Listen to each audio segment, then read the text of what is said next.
بسم اللہ الرحمن الرحیم۔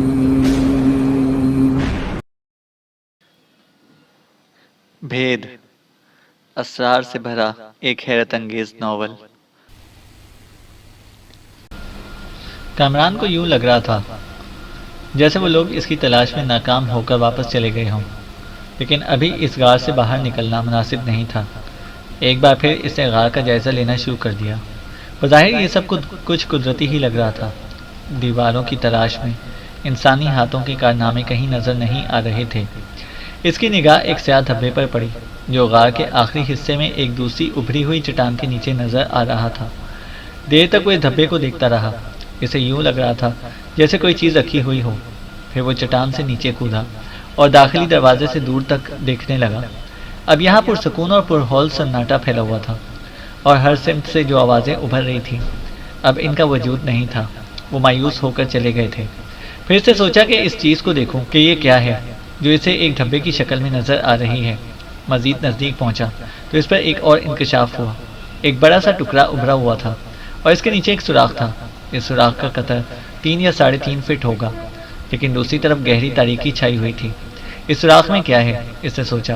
بیرونی راستے کی طرف تو قدم بڑھاتے ہوئے خوف محسوس ہوتا تھا کہ کہیں جنگلیوں کے ہتھے نہ چڑھ جائے یا کہیں قبائلیوں کے ہتھے نہ چڑھ جائے۔ بہرحال وہ کچھ نہ کچھ کرنا چاہتا تھا۔ چنانچہ سارے خطروں سے بے نیاز وہ اس چٹان کے نیچے رینگتا ہوا آگے بڑھنے لگا۔ تقریباً 4 یا 4.5 فٹ تک اسے سیدھا ہی گھسٹنا پڑا، اور پھر اچانک ہی ایک ایسی ڈھلوان آ گئی جہاں وہ اپنے آپ کو کنٹرول میں نہ رکھ سکا اور اوندھے منہ نیچے گر پڑا۔ یہ بھی ایک خوش بختی تھی کہ نیچے جو جگہ تھی اس کی گہرائی 4-5 فٹ سے زیادہ نہ تھی، تاہم پتھریلے پتھر پر گرنے سے اچھی خاصی چوٹ لگی تھی۔ ایک لمحے کے لیے وہ گھبرا سا گیا تھا۔ وہ اپنے آپ کو سنبھال کر اٹھا تو اسے لگا کہ گرنے کے بعد وہ جس جگہ پہنچا ہے وہ تنگ نہیں ہے اور وہ یہاں بآسانی کھڑا ہو سکتا تھا۔ یہ بھی ایک سرنگ تھی جو تقریباً 20.5 فٹ تک گئی تھی۔ وہ اس میں آگے بڑھنے لگا، اور جب اس کے آخری سرے پر پہنچا تو اسے لگا کہ یہاں انسانی ہاتھوں کی تراش خراش موجود ہے۔ یہ سیڑھیاں تھیں تو نیچے گہرائی تک اترتی چلی گئی تھیں۔ پتہ نہیں کیا قصہ ہے۔ اگر عام حالات ہوتے تو اس خوفناک جگہ پر قدم رکھنے کو جی بھی نہیں چاہتا۔ خوف اور دہشت کے مارے بدن میں لہو منجمد ہو سکتا تھا، لیکن اب زندگی جن حالات سے گزر رہی تھی اس میں خوف بے حقیقت چیز ہو کر رہ گیا تھا۔ چنانچہ وہ سیڑھیاں طے کرتا ہوا ایک چوڑے اور بڑے ہال میں داخل ہو گیا۔ عجیب و غریب جگہ تھی، تاریکی چھائی ہوئی تھی، لیکن دیواروں میں نصب مشلیں صاف نظر آ رہی تھیں جو بجھی ہوئی تھیں۔ وہ متحیرانہ انداز میں دیواروں کو ٹٹولتا ہوا آگے بڑھنے لگا۔ روشنی اب اتنی بھی نہیں تھی کہ اسے ہر چیز نظر آ جاتی۔ مشلوں کا اندازہ بھی بس اتفاق سے ہی ہو گیا تھا۔ ایک مشل کے نزدیک پہنچ کر وہ رکا اور یہ اندازہ لگانے کی کوشش کرنے لگا کہ نیچے کیا ہے۔ نیچے ابھرے ہوئے پتھر پر اسے ایک ایسی چیز نظر آئی جسے دیکھ کر وہ چونک پڑا۔ یہ ایک الیکٹرانک لائٹر تھا۔ اس لائٹر کی موجودگی اس کے لیے جتنی تعجب خیز ہو سکتی تھی اس کا اندازہ لگایا جا سکتا ہے۔ اسے ہاتھ میں اٹھا کر اس نے اس کا بٹن دبایا تو چھوٹا سا شعلہ اس میں بلند ہو گیا۔ اسے اس شعلے کو مشل سے لگایا تو مشل فوراً روشن ہو گئی۔ مشل کی ملگجی اور دھندلی روشنی میں غار کا ماحول نمایاں ہو گیا تھا۔ دیواروں پر سائے رینگ رہے تھے۔ پھر نہ جانے اسے کیا سوجھی کہ اسے مشل اس جگہ سے اٹھائی اور اسے لیے ہوئے دوسری مشلیں روشن کرنے لگا۔ طلسمی غار روشن ہو گیا۔ اس نے متحیرانہ انداز میں اس کی سپاٹ دیواروں کو دیکھنا شروع کیا۔ غار کے ایک اور حصے میں ایک چوکور دروازہ نظر آیا تھا۔ چنانچہ اب جب وہ یہاں پہنچ ہی گیا ہے تو اس کے اطراف جاننے کی خواہش کیوں نہ پوری کی جائے، اس نے سوچا۔ تب وہ ایک مشل ہاتھ میں لے کر دروازے کی طرف بڑھ گیا۔ دروازے کا کوئی پٹ نہیں تھا، بس یہ بھی اس دیوار میں تراش دیا گیا تھا۔ آگے چل کر وہ بائیں سمت میں گھوم گیا تھا اور یہاں پھر سیڑھیاں نظر آ رہی تھیں، اور تقریباً 15 سیڑھیاں طے کر کے جب وہ نیچے پہنچا تو اسے احساس ہوا کہ یہ دنیا کی سب سے حیرت ناک جگہ ہے۔ یہاں مخصوص قسم کے چوبی صندوق رکھے ہوئے تھے جن میں تالے پڑے ہوئے تھے۔ اچانک اس کے بدن میں ایک تصور ابھر آیا اور اس کے رونگٹے کھڑے ہو گئے۔ دماغ تھوڑی دیر کے لیے چکرا کر رہ گیا۔ چوبی صندوقوں کا یہ انداز عجیب و غریب تھا، اور اس میں پڑے ہوئے تالے کسی خاص بات کی غمازی کر رہے تھے۔ وہ اپنے تجسس کو نہ روک سکا اور ایک چوبی صندوق کے پاس پہنچ گیا۔ لکڑی کے ان صندوقوں کی تعداد تقریباً 20-21 تھی۔ یہ کافی بڑے تھے اور اتنے وزنی تھے کہ ان میں سے ایک صندوق کو بھی 3-4 آدمی مل کر نہیں اٹھا سکتے تھے۔ صندوقوں کے ارد گرد کوئی ایسی چیز موجود نہیں تھی جس سے یہ تالے توڑے جا سکتے، لیکن نہ جانے کیوں کامران کو یقین ہو گیا کہ وہ پراسرار خزانہ انہی صندوقوں میں موجود ہے۔ جس کے لیے دنیا سرگرداں ہے اور جس کے لیے نہ جانے کتنے لوگوں کو زندگی سے ہاتھ دھونا پڑے ہیں۔ سب کچھ مجھے ہی مل جائے گا۔ جو لوگ اس کی تلاش میں سرگرداں ہیں وہ اس کے لیے بھٹکتے ہی پھریں گے۔ اگر زندگی میں یہاں سے واپسی ممکن ہوئی تو کیا مجھے ان خزانوں کی نشاندہی کسی کو کرنی چاہیے؟ کیا فائدہ؟ اور بھی بہت سے لوگ موت کے گھاٹ اتر جائیں گے۔ کیا یہ دنیا کا سب سے حیرتناک واقعہ نہیں ہے؟ جسے خزانے کی ضرورت نہیں ہے، اس کے سامنے تو خزانہ آ گیا، اور جو اس کے لیے مارے مارے پھر رہے ہیں وہ شاید کبھی اس تک نہ پہنچ سکیں گے۔ بہرحال وہ کافی دیر تک کھڑا اپنے آپ کو سنبھالنے کی کوشش کرتا رہا۔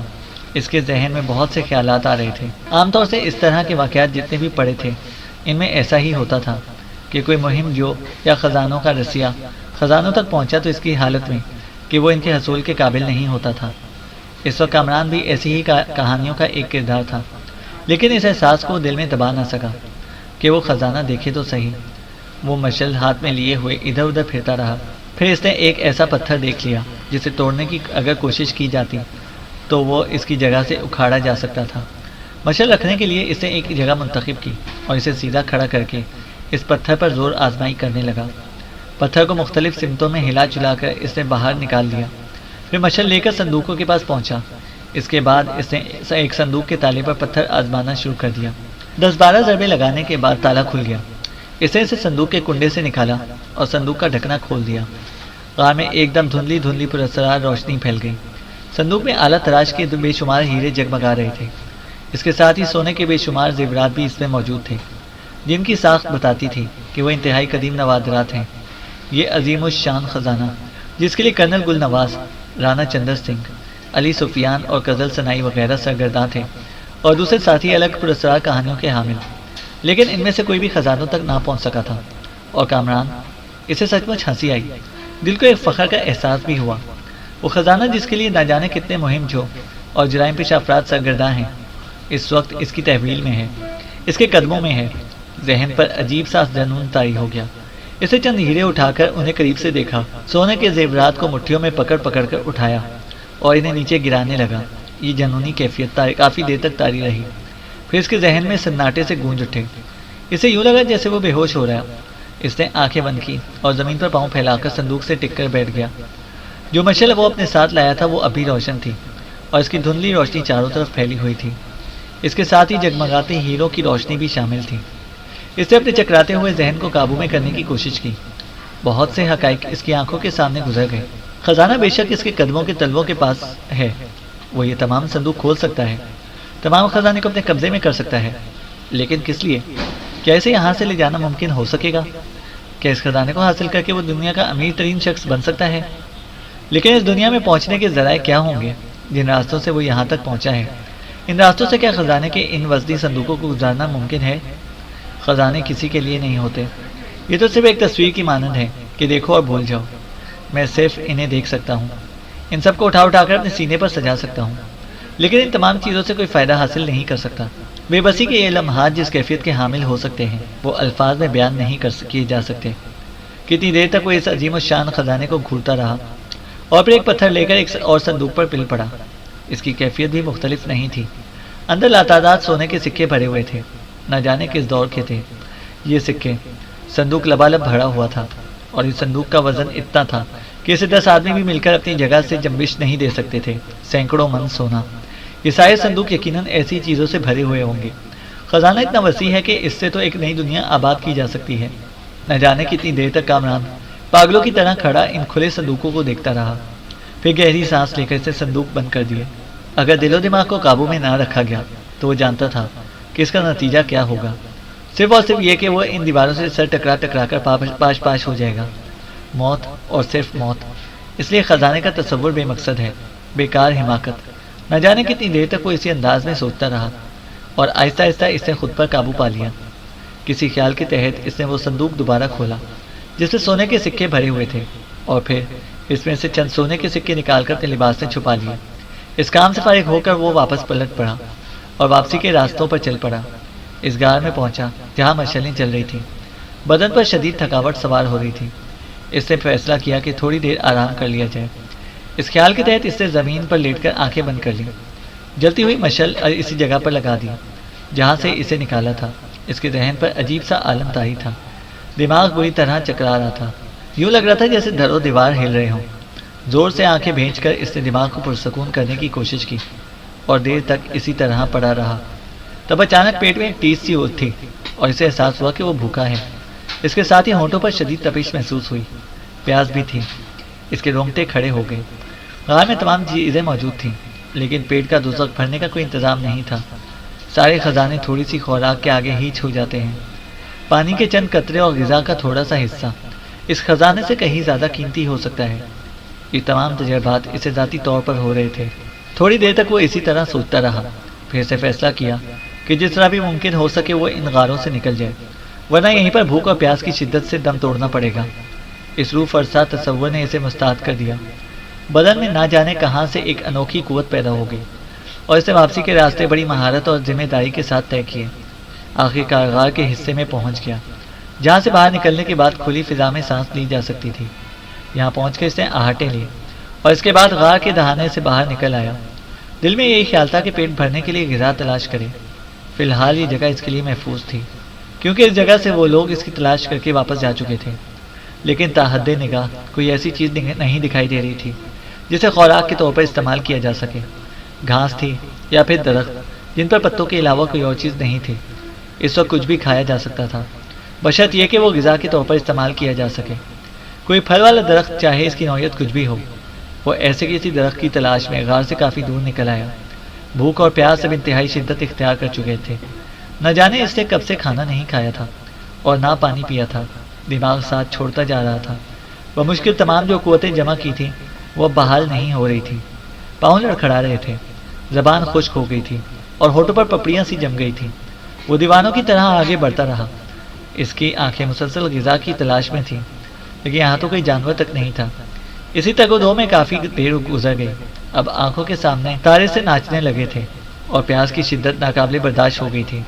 اس کے حلق سے قداہیں نکلنے لگیں اور پھر جب پیروں میں آگے بڑھنے کی سکت نہ رہی تو وہ وہیں بیٹھ گیا۔ بینائی ساتھ چھوڑتی جا رہی تھی۔ آس پاس چیزیں دھندلی نظر آ رہی تھیں۔ اوپر سورج چمک رہا تھا اور دھوپ کی شدت بھی ایسی تھی کہ بدن میں آگ لگی جا رہی تھی، لیکن اب کچھ کیا نہیں جا سکتا تھا۔ سوچنے سمجھنے کی قوتیں آہستہ آہستہ مفلوج ہونے لگیں اور وہ زمین پر لیٹ گیا۔ اس کے بعد رفتہ رفتہ حواس ساتھ چھوڑتے گئے۔ نہ جانے کتنی دیر اس عالم میں گزر گئی، پھر ہوش آ گیا۔ وہی کیفیت، کوئی فرق محسوس نہیں ہو رہا تھا۔ رفتہ رفتہ سوچنے سمجھنے کی قوتیں بحال ہوئیں تو ایک بار پھر اس نے اطراف کا جائزہ لیا اور یہ دیکھ کر بری طرح اچھل پڑا کہ یہ وہ جگہ نہیں تھی جہاں وہ زمین پر بیٹھا تھا۔ اس بار پھر وہ کسی غار میں ہی موجود تھا۔ بدن کے نیچے پتھریلی زمین تھی، آس پاس دیواریں نظر آ رہی تھیں۔ وہ متحیرانہ انداز میں چاروں طرف دیکھتا رہا، پھر زمین پر ہاتھ ٹکا کر اٹھنے کی کوشش کی اور اس سے کامیاب ہو گیا۔ غار سنسان تھا، اس میں نیند تاریکی کی کیفیت تھی اور اس کے بارے میں اندازہ نہیں ہو پا رہا تھا کہ یہ کون سی جگہ تھی۔ اس نے اپنی جسمانی قوتیں بحال کر کے ایک زوردار آواز منہ سے نکالی۔ اس آواز میں کوئی لفظ نہیں تھا، بس ایک چیخ تھی جو غار میں چکرا کر رہ گئی، لیکن اس کے جواب میں فوراً تحریک ہوئی۔ کوئی تیز تیز قدموں سے چلتا ہوا فوراً اس کے نزدیک پہنچ گیا۔ اسے دھندلائی ہوئی نگاہوں سے اس کی طرف دیکھا۔ ایک خوبصورت سی لڑکی تھی، جسم پر شاید چیتے کی کھال کا لباس تھا۔ گھنے بال بکھرے ہوئے تھے اور خد و خال انتہائی دلکش تھے۔ وہ دوڑتی ہوئی اس کے پاس پہنچی اور اس کو ہوش و آواز سے دیکھ کر اس کے ہونٹوں سے ہنسی پھوٹنے لگی۔ کامران نے بے بسی کی نگاہوں سے اسے دیکھا۔ ایک بار پھر اس کے منہ سے آواز نکلی۔ اس نے اسے پانی کا لفظ کہا، صرف ایک یہی لفظ منہ سے ادا ہوا تھا۔ وہ تعجب بھرے انداز میں اسے دیکھتی رہی، پھر شاید اس کی بات اس کی سمجھ میں آ گئی اور وہ وہاں سے پلٹ گئی۔ پھر تھوڑی دیر بعد ایک برتن میں پانی لے کر آ گئی۔ مٹی کا برتن تھا۔ اس وقت یہ پانی اس کے لیے گویا آب حیات تھا۔ کامران نے اس کے ہاتھوں سے پیالہ جھپٹ کر ہونٹوں سے لگا لیا۔ تھوڑا سا پانی اس کے سینے پر بھی چھلک پڑا۔ وہ اسے ایک ہی سانس میں خالی کر گیا۔ پھر اس نے پیالہ اس کی طرف بڑھاتے ہوئے کہا، اور دو۔ وہ پیالہ لے کر واپس چلی گئی۔ تھوڑی دیر بعد اسے دوبارہ بھر کر پھر اس کے پاس لے آئی۔ پانی کا دوسرا پیالہ پینے کے بعد کامران نے دونوں ہاتھوں سے اپنا سر پکڑ لیا۔ لڑکی تھوڑی دیر کھڑی اسے دیکھتی رہی۔ اس وقت سوچنے سمجھنے کی قوتیں ساتھ نہیں دے رہی تھیں اور کامران کوئی فیصلہ نہیں کر پا رہا تھا۔ ذہن پر زور دیتا تو ایسا لگتا کہ دماغ ایک پھوڑا ہے، جیسے ایک پکا ہوا پھوڑا ہو جو ذرا بھی توجہ دینے سے دکھنے لگتا ہے۔ لڑکی تھوڑی دیر اسے دیکھتی رہی اور پھر واپس پلٹ گئی۔ اس مرتبہ جب وہ واپس آئی تو اس کے پاس جنگلی پھلوں کی اچھی خاصی مقدار موجود تھی۔ کامران نے یہ سیب نما پھل اسی انداز میں جھپٹے جیسے پہلے پانی کا پیالہ جھپٹا تھا۔ پانی پینے سے جو نکاہت بڑھ گئی تھی وہ پھل کھانے سے رفتہ رفتہ دور ہو گئی۔ پیٹ میں غذا پہنچی تو آنکھیں بھاری ہونے لگی، عجیب سی مدہوشی طاری ہو گئی تھی۔ اس میں نیند کا کوئی تصور موجود نہیں تھا، پورا بدن ایک عجیب سی سنسناہٹ کا شکار تھا۔ سوچنے سمجھنے کی قوتیں کچھ اور بہتر ہوتی جا رہی تھیں، بس آنکھیں نہیں کھل رہی تھیں۔ پہلی بار یہ خیال اس کے ذہن میں آیا کہ وہ اس غار میں کیسے پہنچ گیا۔ ظاہر ہے اپنے قدموں سے چل کر تو نہیں آیا تھا۔ کیا یہ لڑکی سے اٹھا کر یہاں لائی تھی؟ کیا یہ غار کسی آبادی میں ہے؟ بہت سے سوالات اس کے ذہن میں گردش کرنے لگے۔ لڑکی کے بارے میں ایک نگاہ دیکھ کر ہی اندازہ ہو گیا تھا کہ وہ مقامی ہے اور یقیناً کسی قبیلے کی باشندہ ہے۔ اس کا لباس اس کا اندازہ یہی بتا رہا تھا۔ یہی ممکن ہو سکتا تھا کہ وہ بے ہوشی کے عالم میں اسے یہاں لے کر آئی۔ وہ سوچتا رہا۔ یہ اندازہ نہیں ہو پا رہا تھا کہ لڑکی یہاں قریب ہی ہے یا یہاں سے چلی گئی۔ یہ بھی معلوم نہیں تھا کہ دوسرے لوگوں کو اس نے کامران کے بارے میں بتا دیا یا صرف ابھی خود ہی اس کی موجودگی سے واقف ہے۔ کچھ دیر بعد کامران نے آنکھیں کھول کر دیکھا، لڑکی اس سے کچھ فاصلے پر بیٹھی اسے دیکھ رہی تھی۔ کامران نے ہلکی سی کراہٹ کے ساتھ زمین پر ہاتھ ٹکائے اور اٹھ کر بیٹھ گیا۔ اسے اٹھتے دیکھ کر لڑکی بھی اٹھ کر اس کی طرف بڑھ گئی۔ کیا تم میری بات سمجھ سکتی ہو؟ کامران نے سوال کیا، لیکن اسے کوئی جواب نہیں دیا، بس میٹھی میٹھی نگاہوں سے اسے دیکھتی رہی۔ کامران کو اچھی طرح اندازہ ہو گیا کہ وہ صرف اشاروں کی زبان سمجھ سکتی ہے، خود کامران کی زبان نہیں بول سکتی۔ کامران کو اس بات سے مایوسی ہوئی تھی، کاش یہ اس کی زبان سمجھ سکتی تو اس جگہ کے ماحول کے بارے میں سمجھنے میں آسانی ہوتی، پتہ تو چلتا کہ وہ کہاں ہے اور یہاں سے اسے اپنے مقصد کے حصول کے لیے کیا کرنا پڑے گا۔ لڑکی سے گفتگو کرنے کی بہت کوشش کی۔ اس لڑکی کی آنکھوں میں ایک شرارت کی چمک تھی، لیکن بس افسوس وہ زبان نہیں سمجھ پاتی تھی۔ وہ پتھر کے بت کی مانند بیٹھی مسکراتی اسے دیکھتی رہی۔ کافی دیر اسی طرح گزر گئی۔ تب کامران نے کہا، کچھ کھانے کو دو، میری بھوک سیراب نہیں ہوئی۔ وہ اس انداز میں کامران کو دیکھتی رہی جیسے اس کے الفاظ سمجھنے کی کوشش کر رہی ہو۔ اس کے بعد وہ اٹھ کر باہر نکل گئی تو کامران نے کہا، خدا کرے تمہاری سمجھ میں کچھ آ ہی جائے۔ اور تقریباً 10 منٹ بعد جب وہ واپس آئی تو اس کے ہاتھ میں ایک بھونا ہوا پرندہ موجود تھا، خاصا بڑا پرندہ، پتہ نہیں کون سا تھا، لیکن کامران کے لیے بہت پرکشش تھا۔ اس نے یہ پرندہ کامران کی طرف بڑھا دیا اور کامران بھوکوں کی طرح اس پر پل پڑا۔ حالانکہ ٹھنڈا تھا اور پتہ نہیں کب سے بھونا ہوا رکھا تھا، لیکن یہی کیا کم تھا کہ لڑکی اس کا مطلب سمجھ گئی۔ جب اس نے پرندہ چٹ کر لیا تو لڑکی نے دوبارہ اسی مٹی کی پیالے میں پانی پیش کیا۔ لڑکی کے بارے میں کامران کے ذہن میں شدید تجسس تھا، پتہ نہیں وہ کس طرح اسے اٹھا کر یہاں تک لائی ہے۔ پھر کامران اپنی جگہ سے اٹھا اور غار کے دروازے کی طرف بڑھا۔ لڑکی نے کوئی تعارض نہیں کیا، لیکن جب وہ غار کے دروازے سے باہر نکلنے لگا تو وہ جلدی سے آگے بڑھی اور اسے کامران کا بازو پکڑ لیا اور گردن نفی میں ہلانے لگی۔ یہ اشارہ تھا کہ وہ اسے باہر نہیں نکلنے دینا چاہتی، لیکن اس کے انداز میں سختی نہ تھی بلکہ نرمی اور التجا تھی۔ کامران اسے غور سے دیکھتا رہا، پھر سے اس کا بازو آہستہ سے دبایا اور صرف غار سے باہر جھانکنے پر اکتفا کیا۔ کچھ نظر نہیں آتا تھا سوائے اس کے کہ باہر روشنی پھیلی ہوئی تھی۔ غالباً شام جھک آئی تھی کیونکہ اس روشنی میں دھوپ کی تیزی نہیں تھی۔ کامران ایک گہرا سانس لے کر غار میں واپس پلٹا تو لڑکی کے چہرے پر اطمینان کے آثار نظر آئے۔ میری اجنبی ہمدرد، سمجھ میں نہیں آتا کہ میں تمہیں کس طرح مخاطب کروں، تم سے ان حالات کے بارے میں کیسے معلوم کروں۔ بہر طور میں تمہارا شکر گزار ہوں کہ تم نے کسی بھی جذبے کے تحت صحیح اس وقت میری مدد کی ہے جب میں بے بس ہو چکا تھا۔ کامران نے الفاظ کہہ کر لڑکی کو بازو سے پکڑ کر اپنے سامنے بٹھا لیا۔ اس کے انداز میں ایسی کوئی بے چینی یا اظہار نہیں تھا جس سے یہ ثابت ہوتا کہ وہ یہاں سے چلی جانا چاہتی ہے۔ پتہ نہیں کس طرح اسے اتنی فرصت مل گئی تھی۔ کامران کو خیال گزرا کہ کہیں یہ لڑکی کی ہمدردی اس کے لیے کہیں مصیبت نہ بن جائے۔ یقیناً قبائلی آس پاس ہوں گے جو اس کی طویل گمشدگی سے پریشان ہو کر اسے تلاش کرنے نکل پڑیں گے، اور کہیں اس طرح کامران کی نشاندہی نہ ہو جائے۔ اس نے اشاروں کی زبان میں لڑکی کو یہ بات سمجھانے کی کوشش کی۔ اردو اور انگریزی زبان میں بھی بہت کچھ کہا، لیکن وہ صرف مسکرانا جانتی تھی، یا پھر ایک آدھا بات سمجھ میں آتی تو صرف اشاروں میں جواب دیتی تھی۔ اس نے یہاں سے جانے کے لیے آمادگی ظاہر نہیں کی، یہاں تک کہ رات ہو گئی اور تاریکی پھیل گئی۔ کامران بے چینی سے کئی بار غار کے دروازے تک جا چکا تھا، لیکن ان اطراف میں انسانوں کی آمد و رفت نہیں معلوم ہوتی تھی، اور یہ تو سوچنا ہی غلط تھا کہ وہ انسانوں سے دور کی کوئی جگہ ہوگی۔ آس پاس نہ صحیح کچھ فاصلے پر یہاں کوئی نہ کوئی بستی ضرور ہوگی۔ بہرطور تقدیر پر شاکر رہنا تھا۔ حالات کا اندازہ لگائے بغیر یہاں سے نکلنے کی کوشش حماقت ہو سکتی تھی۔ چنانچہ وہ رات گہری ہونے کا انتظار کرنے لگا، اور جب اسے اندازہ ہو گیا کہ رات کافی گہری ہو گئی ہے تو وہ لڑکی کا بازو پکڑ کر باہر آ گیا۔ اس بار لڑکی نے کوئی تعارض نہ کیا، بلکہ اسے غار سے نکلنے کے بعد کامران کا بازو پکڑا اور ایک سمت میں چلنے لگی۔ کامران خاموشی سے اس کے ساتھ آگے بڑھ رہا تھا۔ چاند آہستہ آہستہ پہاڑوں کی اوٹ سے نمودار ہو رہا تھا اور ماحول پر سنہری چادر پھیلتی چلی جا رہی تھی۔ وہ کامران کو ایک ٹیلے کی جانب لے گئی اور اس پر چڑھنے کا اشارہ کیا۔ کامران نے اس کی ہدایت پر عمل کیا۔ جب ٹیلے پر چڑھ کر اسے دوسری سمت میں دیکھا تو اس کے خیال کی تصدیق ہو گئی۔ ایک باقاعدہ آبادی دور تک پھیلی ہوئی تھی۔ یقیناً یہ مقامی آبادی تھی اور لڑکی اسی بستی سے تعلق رکھتی تھی۔ کامران نے اس کے شانے پر ہاتھ رکھ کر آبادی کی طرف اشارہ کیا اور اس نے اس بات میں گردن ہلا دی، جس سے اس بات کی تصدیق ہو گئی کہ وہ اسی آبادی کی رہنے والی ہے۔ تب کامران نے مختلف طریقوں سے لڑکی کو سمجھانے کی کوشش کی کہ وہ واپس چلی جائے، کہیں اس کے گھر والے اس کی تلاش میں یہاں نہ پہنچیں۔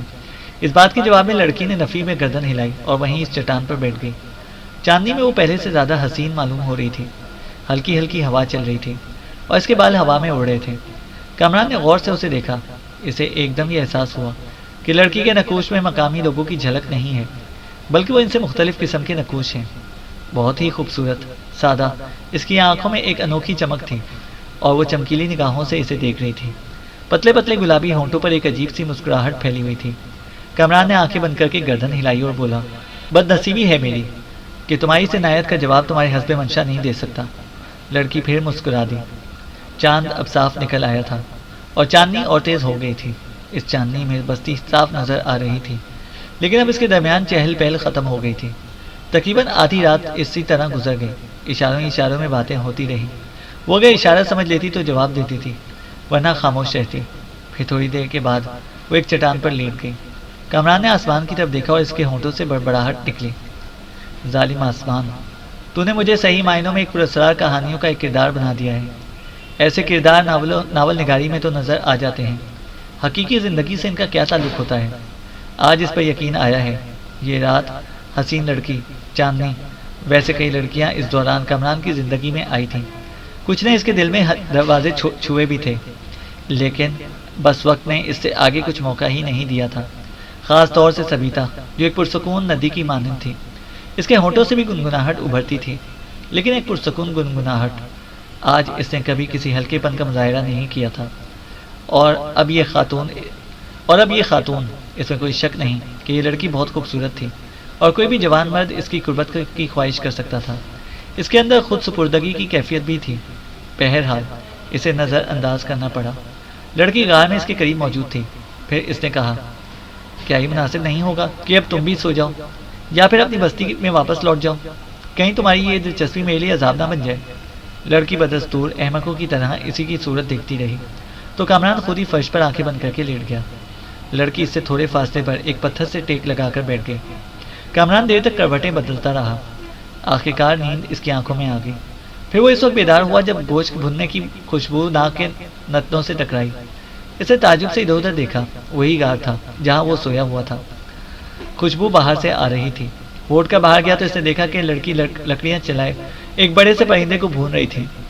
اس کے قدموں کی آہٹ پر اس نے مسکرا کر اسے دیکھا اور پھر آہستہ سے ہنس پڑی۔ پھر اس نے انگلی سے پرندے کی طرف اشارہ کیا اور کامران کی طرف انگلی اٹھائی۔ بہت بہت شکریہ، آپ جو کچھ کر رہی ہیں میں اس کا کوئی صلہ ادا نہیں کر سکوں گا آپ کو۔ وہ اپنی جگہ سے اٹھی اور ایک مٹی کے بڑے سے برتن کے پاس پہنچ گئی جس میں پانی بھرا ہوا تھا۔ اسے پیالے میں پانی بھر کر کامران کو دیکھا اور دونوں ہاتھ چہرے پر پھیرنے لگی۔ مقصد یہ تھا کہ منہ ہاتھ دھو لو۔ کامران نے پھر اس کا شکریہ ادا کیا۔ منہ ہاتھ دھونے کے بعد کامران نے پیالہ واپس رکھ دیا اور اس سے سوال کیا، یہ پرندہ آپ کہاں سے لے آئی محترمہ؟ لڑکی خاموشی سے اسے دیکھتی رہی۔ کچھ تو بولو، کم از کم اپنی زبان کے کچھ الفاظ ہی مجھے سکھا دو، مجھے تو لگتا ہے کہ تم گونگی ہو۔ کامران نے اس کے شانے پر ہاتھ رکھا اور اپنے سینے پر انگلی رکھ کر بولا، کامران۔ لڑکی نے غور سے اسے دیکھا مگر جواب کوئی نہیں دیا۔ تب کامران نے اس کے کندھے پر ہاتھ رکھ کر سوالیہ انداز میں اس کی طرف دیکھا تو کتراتی ہوئی نگاہوں سے ادھر ادھر دیکھنے لگی۔ کامران پر جھلاہٹ سوار ہو گئی۔ اس نے کہا، یار تم تو اشاروں کی زبان کا بھی جواب نہیں دے سکتی، چلو نہ کھلا پلا رہی ہو، یہی کافی ہے۔ بھنا ہوا پرندہ اسے کامران کی جانب کر دیا۔ تب کامران نے اس کی طرف اشارہ کیا اور اس نے پرندے کی ایک ٹانگ توڑ کر اپنے ہاتھ میں لے لی۔ بہت بہت شکریہ، ویسے آپ کی نوازشات سے مجھے خطرہ ہی خطرہ محسوس ہو رہا ہے۔ کامران پرندوں کو ادھیڑنے لگا، پانی پیا۔ یہ اندازہ نہیں ہو سکا تھا کہ یہ پرندہ کہاں سے لے کر آئی ہے۔ پھر اس نے میری طرف دیکھا اور یوں لگا جیسے وہ مجھ سے کچھ کہنا چاہتی ہو۔ ہاں بولو۔ وہ اس کی طرف دیکھتی رہی۔ پھر اپنے سینے پر انگلی رکھتے ہوئے باہر کی طرف اشارہ کیا اور کامران کو وہیں رکنے کا اشارہ کیا۔ اس کے انداز میں گہری سنجیدگی اتر آئی تھی، جیسے وہ اسے کچھ کہنا چاہتی ہو، غالباً یہی کہ یہاں سے باہر نکلنے کی کوشش خطرناک ہو سکتی ہے۔ کامران نے سوالیہ انداز میں اس سے پوچھا کہ وہ کب واپس آئے گی، تو اس نے آسمان کی طرف رخ کر کے انگلی اٹھائی اور پھر چاند کی شکل بنانے لگی۔ کامران اس کے اشارے کا مطلب سمجھ گیا۔ اس نے کہا، میں انتظار کروں گا۔ یوں لگا جیسے اسے کامران کی بات سمجھ لی ہو۔ وہ اسے دیکھ کر مسکرائی اور پھر واپس چلی گئی۔ کامران کو اچھی طرح اندازہ تھا کہ لڑکی سے یہاں رکنے کا اشارہ کر گئی ہے۔